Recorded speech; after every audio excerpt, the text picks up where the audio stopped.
आप देख रहे हैं डर जरूरी है। तो आज की हमारी कहानी है एक भूत या चिड़ियाघर की। कहानी सुनने से पहले हमारे चैनल को सब्सक्राइब करके बेल आइकन जरूर प्रेस करें ताकि ऐसी ही मजेदार कहानियों का नोटिफिकेशन आपको मिल सके सबसे पहले। तो चलिए बढ़ते हैं अपनी कहानी की ओर। वैसे तो भूतों का कोई आकार नहीं होता, वो किसी के भी शरीर में किसी भी तरह से बदल सकते हैं। और ऐसी ही एक ये कहानी है भूत या चिड़ियाघर की। अब शहरों में लोगों की आबादी लगातार बढ़ती जा रही है, इसके लिए बड़ी बड़ी बिल्डिंगें भी बढ़ती जा रही हैं और ऐसी ही बड़ी बड़ी बिल्डिंगें और कॉलोनियां बनाने के लिए जंगल काटे जा रहे हैं। लेकिन जंगल में रहने वाले जानवर और आत्माएं इन सब से सबसे ज्यादा परेशान हो रहे हैं। और ऐसे ही बड़ी बड़ी बिल्डिंगें बनाने के लिए सरकारी आदेश के अनुसार एक जंगल काटा जा रहा था और उस जंगल में बहुत से जंगली जानवर थे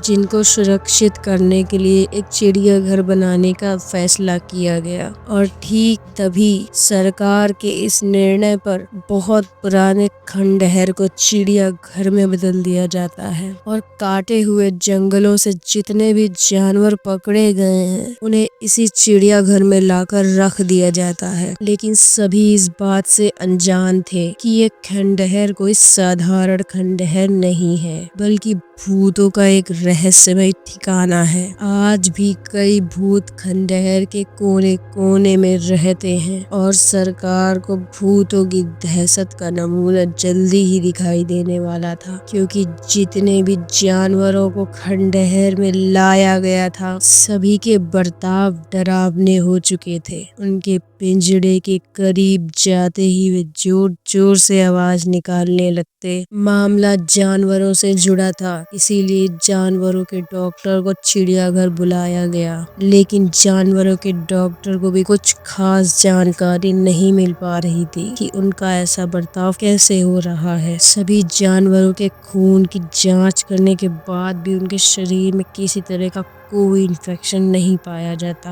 दरअसल जानवरों के अंदर भूत होना कल्पना से भी परे था, इसीलिए जानवरों के डॉक्टर अपनी डॉक्टरी से जानवरों का इलाज करने की पूरी कोशिश कर रहे थे, क्योंकि वो चिड़ियाघर जल्दी ही दर्शकों के लिए खोला जाना था। लेकिन जानवरों का ऐसा हाल देखकर आम जनता के लिए चिड़ियाघर खोलने के फैसले पर रोक लगा दी जाती है। वहाँ के प्रशासन की मुश्किलें अब बढ़ती ही जा रही थी और जानवरों की हालत बद से बदतर होती जा रही थी। और अब उन्हें एहसास होने लगा था कि शायद जानवरों के जंगल को काटकर हम लोगों ने बहुत बड़ी गलती की है। चिड़ियाघर के अंदर हाथी, शेर, सांप और कई तरह के पक्षी रह रहे थे। और फिर एक रात सभी जानवर भूतों की शक्तियों से बहुत शक्तिशाली हो जाते हैं और उस खंडहर की दीवारों को धक्का मार मार कर गिरा देते हैं। और फिर दीवारों के गिरते ही सभी जानवर एक साथ उन बड़ी बड़ी बिल्डिंग और कॉलोनियों की तरफ बढ़ने लगते हैं। भूत या चिड़ियाघर खाली हो चुका था। सड़कों में जानवर मौत का तांडव मचा रहे थे। रास्ते से निकलने वाली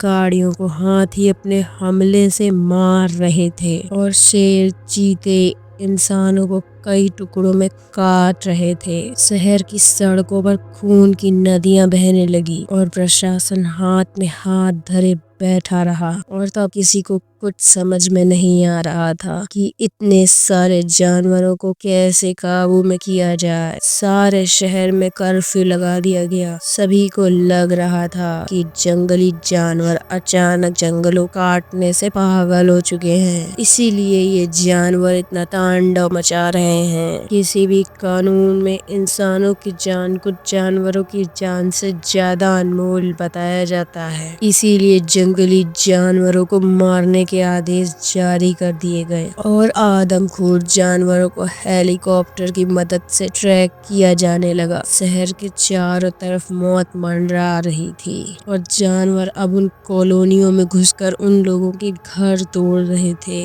और उन जानवरों की दहशत से कोई पहाड़ पहाड़ में भाग रहा था तो कोई पेड़ों में चढ़ रहा था। सब कहीं न कहीं अपनी जान बचाने में लगे हुए थे। सारे शहर में आर्मी तैनात कर दी जाती है और आर्मी टैंक रोड पर जानवरों को ढूंढ कर मार रहे थे, लेकिन जानवरों के अंदर तो भूत का साया था। इसीलिए वो जानवर बेखौफ होकर आर्मी के टैंकों की धज्जियां उड़ा रहे थे। हाथी अपनी जोरदार टक्कर से कई टैंकों को धराशाही कर रहा था। जानवर किसी के कंट्रोल में नहीं आ पा रहे थे। तभी अचानक ऊपर उड़ रहे हेलीकॉप्टर पर एक बहुत बड़ा बाज झपट्टा मार देता है, जिससे हेलीकॉप्टर का संतुलन पूरी तरह से बिगड़ जाता है और हेलीकॉप्टर एक घने जंगल में जाकर गिर जाता है, जिससे जंगल में एक जोरदार धमाका होता है और हेलीकॉप्टर के अंदर बैठे हुए सभी लोगों की जान चली जाती है। भूतिया जानवरों ने आतंक मचा दिया था, लेकिन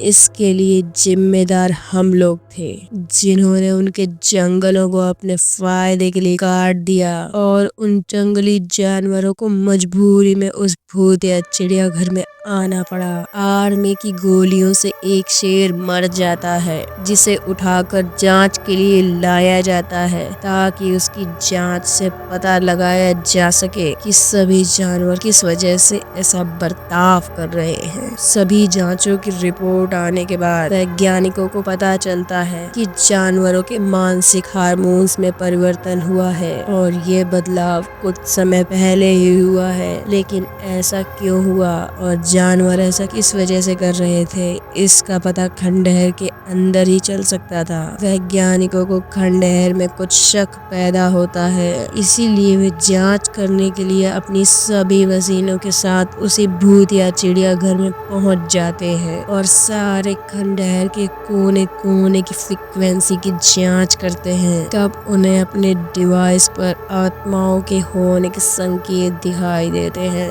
वैज्ञानिकों को पता चलता है सभी जानवरों के शरीर में भूतों और प्रेतों ने अपना कब्जा कर लिया है और अब भूत ही शहर में आतंक मचा रहे हैं। वैज्ञानिक प्रशासनिक अधिकारियों से मुलाकात करते हैं और बताते हैं कि सभी जानवरों के आदमखोर बनने की वजह भूतिया आत्माएं हैं, जो कि उस खंडहर में मौजूद हैं। हमें जानवरों के अंदर से भूत निकालना होगा ताकि जानवरों को सुरक्षित किया जा सके और शहर को शमशान बनने से रोका जा सके। और फिर जानवरों को पकड़ने के लिए एक स्पेशल कमांडो की टीम बनाई जाती है, जिन्हें कुछ खास हथियार दिए जाते हैं। कमांडो एक एक करके बुलेट गन इंजन से सभी जानवरों को काबू कर लेते हैं, लेकिन मजबूरी में कुछ जानवरों को जान से मारना पड़ता है। जानवरों को रिसर्च सेंटर में लाया जाता है, उनका न्यूरो हार्मोन ट्रांसप्लांट किया जाता है। कई दिनों के इलाज के बाद सभी जानवरों की हालत ठीक होने लगती है, लेकिन उस भूतिया चिड़ियाघर की वजह से ऐसी दुर्दशा होने के कारण उस चिड़ियाघर को हमेशा के लिए बंद करके गिरा दिया जाता है। भूत केवल इंसानों को ही नहीं, जानवरों को भी नुकसान पहुंचा सकते हैं। ये बात वैज्ञानिकों को समझ में आ चुकी थी और जानवरों के आतंक खत्म होने के साथ ये भूतिया चिड़ियाघर की कहानी भी खत्म होती है। तो अब आपको ये कहानी कैसी लगी, ये हमें नीचे कमेंट सेक्शन में जरूर बताएं। वीडियो अच्छी लगी तो हमारे चैनल को सब्सक्राइब करके बेल आइकन जरूर प्रेस करें, ताकि ऐसी ही मजेदार कहानियों का नोटिफिकेशन आपको मिल सके सबसे पहले। तो चलिए मिलते हैं ऐसी ही किसी दिलचस्प कहानी के साथ। तब तक के लिए खुश रहें, सुरक्षित रहें।